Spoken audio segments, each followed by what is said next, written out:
여러분들은 지금 공급을, 신규 아파트의 공급을 뭐로 생각하죠? 입주 물량. 그게 잘못된 거예요. 새 아파트의 신규 물량은 그게 있어요. 분양이 있고 입주가 있잖아요. 자, 예를 들어서 제가 일반 아파트를 팔았어요. 자, 우리 계약 조건을 좀 다르게 해봅시다. 자, 우리 계약을 지금 맺었어요. 잔금을 3년 후에 치릅시다. 3년? 예. 그냥 이제 정하는 거죠. 네. 그러면 이때 물건이 팔리고 산 거는 어느 시점으로 따지는 거예요? 3년 후일까요? 지금 계약한 시점일까요? 계약한 걸로. 그렇죠. 이게 분양이 이거하고 똑같은 겁니다. 분양이, 자, 여러분이 착각하는 게 집이라는 게 실체가 있느냐 없느냐 때문에 착각을 하는 건데, 실제로 계약, 수요, 우리가 시장에 미치는 수요와 공급은 분양 때 이루어지는 거예요. 계약이잖아요. 분양이 계약이거든요. 계약하고 입주는 이 계약한 사람들이 마무리하는 거예요. 마무리. 2년 반 후에. 네, 그냥 집에 들어가는 거죠. 근데 이게 공급이다? 아니죠. 시장에 미치는 공급은 아닌 거죠. 지금 시장에다가 적극적으로 팔려고 하는 행위를 하는 거는 분양뿐이에요. 근데 입주 때 이동을 하잖아요. 입주 때 이동이지만, 자, 지금 예를 들어서 실거주를 다 해야 되잖아요. 그러면 이 사람들이 이동을 하잖아요. 그럼 실거주로 이동하는데 얘가 매물로 나옵니까? 안 나오죠. 안 나오잖아요. 근데 제가 여기서 아까 전에 얘기했죠. 100% 전세 공급이라고 얘기했죠. 자, 여기서 여러분들이 잘 알아야 될 게, 매매 공급과 임대 공급은 분리해서 생각해야 돼요. 동일시하면 안 됩니다. 시장이 각각 따로 있는 거예요. 이제 따로 있으면서 서로 영향을 주지만, 그냥 일단 수요와 공급이 따로 되면서 각자의 시장에 영향을 주는 거고, 그리고 이 시장이 이제 어떻게 펼쳐지느냐에 따라서 전세가 매매 시장에 영향을 주기도 하고, 매매가 전세 시장에 영향을 주기도 하고, 이렇게 되는 거지. 수요와 공급, 시장은 분리되어 있어요. 그래서 입주 물량, 분양 물량, 입주 물량 이런 것들이 어느 시장의 공급이냐, 이런 거를 명확히 분리를 해야 돼요. 분양 시장은 매매 시장의 공급이고, 입주 물량은 전세 시장의 공급입니다. 입주를 100% 하잖아요. 100% 하면 매물이 안 나옵니다. 전세 매물도 안 나와요. 근데 여기에 이 전으로 돌아가면 이 사람은 어떤 형태로 살고 있었을까요? 임차인이잖아요. 전월세. 그죠. 임차인으로 돼서 이 사람이 이 집으로 이사를 왔어요. 그러면 여기 이 집에, 자, 시장에 나오는 형태는 어디냐면, 임차인은 사라지죠. 임대 매물은 나오죠. 임대 공급이잖아. 그죠. 그러니까 얘는 어떤 형태든 무조건 임대 공급이 되는 거예요. 근데 자, 이 집이 팔려고 내놨냐? 아니잖아요. 그 다음에 이 집도 보면 이 집이 팔려고 내놨냐? 아니잖아요. 임대 맞춰. 네, 이거는 상황에 따라서 달라지는 겁니다. 팔 거냐 말 거냐? 이거는 달라지는 거고, 선택의 여지가 있는 거고, 100% 임대 공급이지 매매 공급이 아니에요. 그래서 지금 여러분이 알고 있는 입주 물량이 시장의 공급이다. 이건 완전히 잘못된 거예요. 이게 이제 임대 공급이고, 임대 공급이 전세 시장에 어떤 영향을 주고, 그게 이제 비로소 매매 시장에 어떤 영향을 줄 것인가. 이건 시장 상황에 따라서 영향을 주는 게 완전히 다르거든. 그거를 이제 분석을 해야 되는 거지. 이렇게 메커니즘을 분리해서 그거를 따로 영향을 분석을 해야 되는 겁니다. 올해까지 팔아라의 의미는, 일단 올해까지는 뭐 이런 작가님이 말씀하시는 정책이지만 그 지역별로 바람이 한 번 정도는 더 불 거라고 보는 거죠. 그럼 그때 파는 게 가장 현명한, 이제 집 가진 사람 입장에서는 하락을 겪지 않을 가능성이 높은 거예요. 그러면 내년은 이제 실질적인 진짜 정체기인 거예요. 정체기가 되면 집 가진 사람도 못 팔아요. 안 팔립니다. 실거래가가 10억이고 호가가 13억이에요. 그럼 10억에 팔 수 있을까요? 못 내놓습니다. 불가능해요. 집 가진 사람이 이 밑에 있는 실거래가에, 근데 집 안 가진 사람들이 이 얘기 되게 쉽게 하거든요. 야, 그 가격에 내놓으면 팔리지. 던지면 되잖아라고 얘기하지만 정말 쉽게 얘기하는데, 그게 입장을 바꿔놓으면 그게 거의 불가능한 겁니다. 올라갈 것이다. 아직도 집 가진 사람은 올라갈 것이다라는 기대가 있거든요. 그런 상황에서 내가 3억을 손해보는 거잖아요. 이 사람 입장에서는. 호가를 낮춰서. 그거는 불가능한 거예요. 근데 왜 내년부터는 그렇게라고 보세요? 지금 실질적인 정체기잖아요. 정체기에서 신고가 나오는 거는 한두 건. 실제로 내가 팔려고 마음먹었을 때, 자, 이때 한두 건 일어날 때 팔아야지. 그 다음 지나고 나면 또 올라 있는 거잖아요. 그럼 이때 또 나타날 것이냐? 이거는 이제 그냥 우연인 거예요. 계속 일어날 것이다? 이거는 왜 그러냐면, 그렇게 계단식 상승이라든지. 네, 계단식 상승하는데, 이때 정체기 때 이제 제가 아까 얘기했잖아요. 다른 하락 요인이 생기면 하락한다. 여기에 이제 분양이 이제 하락 요인으로 작용을 합니다. 아, 이제 본격적으로 있을 거라고 보시는 거군요. 그렇죠. 그러니까 여러분들이 잘못 체크하는 게 뭐냐면 입주 물량으로 공급을 분석하잖아요. 그러면 3기 신도시 막 지금 막 이제 막 공급하잖아요. 분양하잖아. 그러면은 많은 전문가들이 3기 신도시 지금 분양해봤자 앞으로 입주는 언제예요? 3년, 4년 후잖아. 그럼 이때까지는 폭등한다. 이렇게 얘기하잖아요. 네. 이게 잘못된 견해라는 거. 분양 시장에서 결판이 나는 거. 자, 예를 들어서 지금 대표적인 도시가 어디냐? 대구죠. 지금 공급이 많죠. 네. 공급이 많은 게 분양 물량이 많습니다. 물론 입주 물량도 이제 그동안에 해가 많지만 지금 결정적인 영향을 미치는 건 뭐냐면 분양 시장이에요. 분양 시장에서 미분양이 나오고 있어요. 안 팔리니까. 아, 그래요? 네. 아, 미분양 나오구나. 아. 물론 미분양이 지금 그 중심부, 대구의 중심부에서 나오는 게 아니라 약간 외곽에서 나오거든요. 항상 이제 외곽에서 그러니까 이게 미분양이 나오는 이유는 사람들이 비싸다 생각하는 거예요. 비싸다. 비싸니까 내가 여기서 이걸 받아봤자 더 이상 오를 것이다라는 기대가 없으니까 네. 그때부터 이제 이걸 안 사기 시작하는 거죠. 그러니까 외곽부터 이렇게 생기니까 그 분위기의 침체 현상이 이제 같이 전이가 되는 겁니다. 도시 전체로 전이가 되는 거예요. 그러면 나중에 여기서 좀 지나잖아요. 그럼 내부에서도 미분양이 생길 겁니다. 그럼 그걸로 끝이에요. 대구를 좀 예의주시하고 네, 계시겠네요. 지금 네. 움직임을 보면. 제가 지방 같은 경우는 이제 뭐 대구, 부산 이런 데들이 이제 분양 물량이 그 전에 폭등을 했었잖아요. 폭등하면서 분양 물량이 많아지는 그리고 규제가 들어가 있잖아요. 그럼 이런 도시들이 이제 어느 정도 미분양이 생길 가능성이 많은 상황이라고 보는 거죠. 그럼 대구는 어떻게 될까요, 앞으로? 미분양이 생기면 그걸로 끝이에요. 네. 지금 나왔잖아요. 네. 그럼 끝난 겁니까, 이제? 대구는? 미분양이 이제 계속 적체될 가능성이 많은 거죠. 근데 여기서 이제 또 투기 심리가 더 크면 미분양을 또 해소해버리죠, 중간에. 근데 이게 그래서 분양 물량과 가격이 중요한 게 분양 예정이 계속 되어 있잖아요. 대구 같은 경우 거의 3만 채 정도 지금 예정이 되어 있거든요. 서울이 지금 4만 채 정도 되는데 대구가 3만 채예요. 많다. 어마어마하게 많죠. 그럼 이게 계획된 거는 진행이 된단 말이에요. 그러면은 예를 들어서 지금 여기에서 안 팔렸어요. 그럼 비슷한 현장에서 갑자기 분양가를 낮출 수는 없잖아요. 그럼 비슷한 가격에 나오는 거죠. 그럼 얘가 안 팔렸어요. 그럼 얘도 영향을 받죠. 그럼 얘도 미분양이 생기는 거죠. 근데 여기서 또 유의미한 또 결과가 또 있습니다. 아, 또 있습니까? 예. 여기서 보면 이제 어떤 평형대가 미분양이 나올 거예요. 대형이냐, 예, 소형이냐. 소형이냐. 예, 중요한 겁니다. 뭐가 나올 것 같아요. 지금 소형이 인기가 좋잖아요. 그죠? 지역마다 조금씩 다른 것 같아요. 네.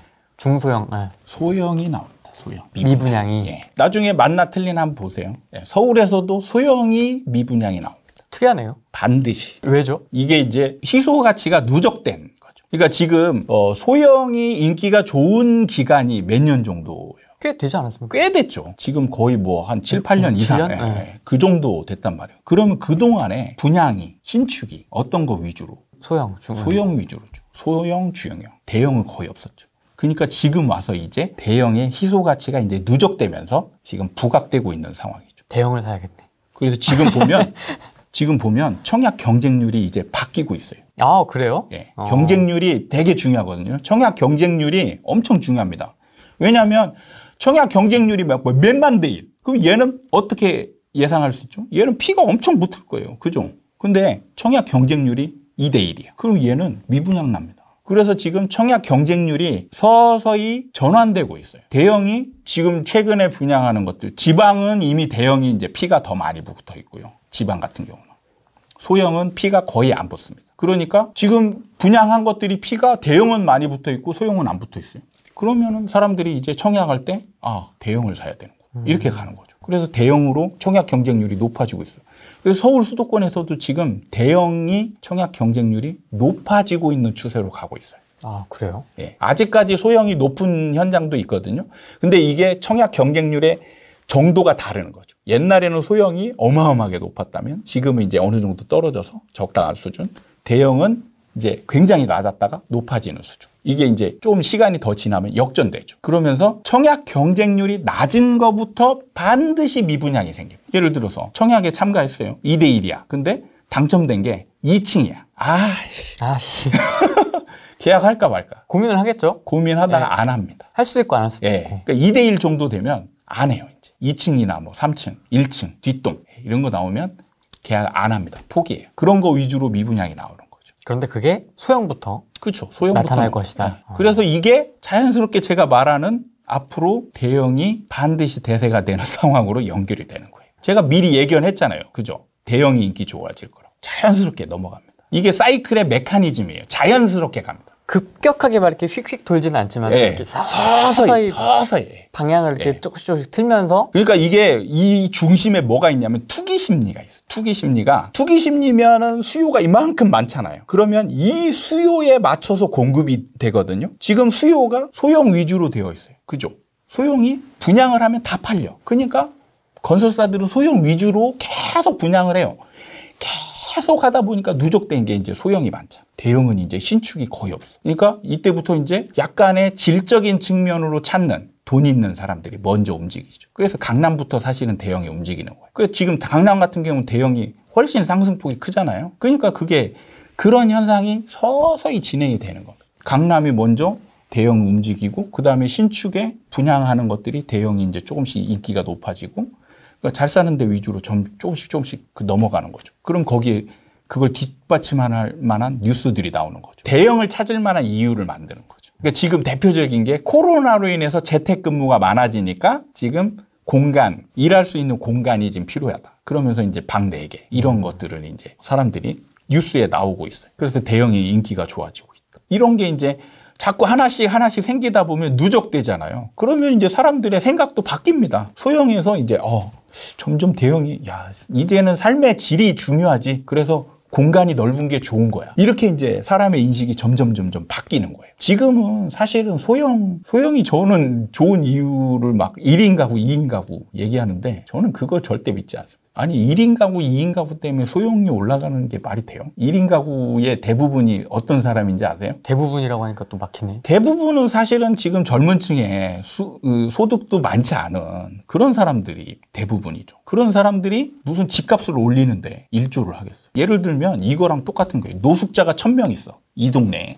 그럼 이 집 집값이 올라가요? 안 올라가잖아요. 노숙자는 이 수요에 미치는 영향이 아니잖아요. 그런 거하고 사실은 비슷한 개념이에요. 그러니까 이 1인 가구는 대부분 오피스텔이나 이런 데 가 있죠. 뭐 이 사람이 임차로 가든 매매로 가든. 근데 사람들이 그냥 뉴스 언론에서 막 1인 가구, 2인 가구 때문이다. 그럼 여기에 의문을 달지 않고 그냥 다 믿어버리죠. 왜? 소형이 가격이 올라가고 있으니까. 그럼 그거를 대신할 만한 적정한 이유는 딱히 없거든요. 그러니까 그런 걸 믿어버리는 거죠. 그러니까 대형도 똑같아요. 대형도 먼저 가격이 움직이고 나면 그거를 뒷받침할 만한 뉴스들이 나옵니다. 제가 책에 그걸 그대로 써놨어요. 나중에 그렇게 되나 안 되나 보세요. 정확합니다. 그거는. 사람의 심리를 읽어보면 그게 그대로 나오게 돼 있어요. 그래서 나중에 뉴스에 그런 걸 뒷받침할 만한 기사들이 나오고 사람들은 그거를 이제 믿게 되죠. 지금도 이제 서서히 믿더라고요. 댓글에 보면 옛날에는 대형이 좋은 이유를 막 쓰잖아요. 그러면 뭐 기레기 어찌고저찌고 막 욕을 막 써놨어요. 제가 그걸 다 읽어보거든요. 근데 요즘은 안 그래. 요즘은 그런 기사가 나오면 동조해요. 이제 동의합니다. 인정해요. 그렇지. 그래서 이제 삶의 공간이 중요한 거야. 질이 중요하지. 이런 댓글들이 많이 달렸어요. 이게 벌써 이제 사람의 이 시각이 변하고 있구나. 이런 게 이제 느껴지죠. 부동산 폭등장이 온다라는 책 쓰신 분이 내년부터 이런 조건이라면 내년부터 하락이 올 거다 이러시니까 지금 아마 혼란스러우시죠? 그런 분들 많을 겁니다. 지금 계속 유동성 때문에 상승이다 뭐 이런 얘기 하는데 네, 어떻게 좀 저금리, 유동성 그거를 대표적으로 지금 뒤집을 만한 게 뭐냐? 비트코인 폭락이잖아요. 안 그렇습니까? 코인 빼고 아니 그러니까 그게 일어나면 사람들이 그거를 바꿔버려요. 유동성 때문에 집값이 그 가격이 올라가는 대표적인 상품들이 뭐냐면 주식, 비트코인, 부동산이잖아요. 그럼 왜 유동성은 지금도 엄청나게 풍부하거든요. 그럼 비트코인은 왜 떨어져? 이게 심리, 투기 심리. 네, 그러니까 이게 뭐냐면 유동성이 풍부해도 이게 하락이 되잖아요. 그럼 그걸로 가는 거예요, 그냥. 실제로 유동성으로 얘가 얼마만큼 올라야 적정한 진짜 전환이죠. 만약에 유동성이 이만큼 있었으면 집값이 이만큼 올라가는 게 사실 적정하잖아요. 그러면 이게 지금 가격이 이만큼으로 적용됐는지 아니면 앞으로도 미래에 이만큼이 될 건지 모르잖아요. 지금 이미 다 반영이 됐을 수도 있는 거잖아요. 국지적으로야 대구나 이런 데는 물량이 많이 있지만은 네. 예정되어 있지만은 수도권 같은 경우에는 이제 거의 2018년과 같은 그런 엄청난 물량이라든지 거의 이제 없잖아요. 그래서 공급 부족 이야기를 많이 하거든요. 다른 거죠. 이분들은 지금 입주 물량으로 공급 부족을 따지고 있는 거고 지금 분양 물량은 늘어나고 있어요. 늘어나고 있습니다. 작년보다 올해가 훨씬 많고요. 분양 물량.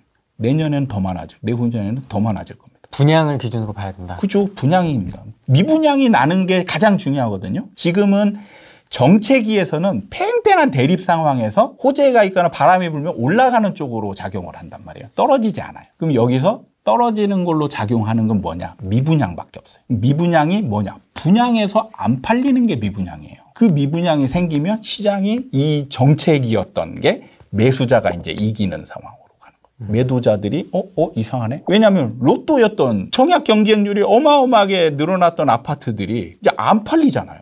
그럼 이제 불안해지는 거죠. 집 가진 사람들. 그러면 이때부터 한두 명씩 적극성을 띈 매물들이 나오게 되는 거죠. 그러면서 이제 하락하는 거예요. 이게 이제 동시 서로 작용하는 거죠. 시장에서 매물이 하락하는 매물이 나오면 또 분양하는 게 또 안 팔리고. 안 팔리면 미분양이 적체되면 얘네들 또 겁을 먹어서 또 매물을 싸게 내놓고. 매수자는 떨어지니까 살 필요가 없어지고. 이게 이제 계속 반복적으로 작용을 하는 거죠. 누적돼서.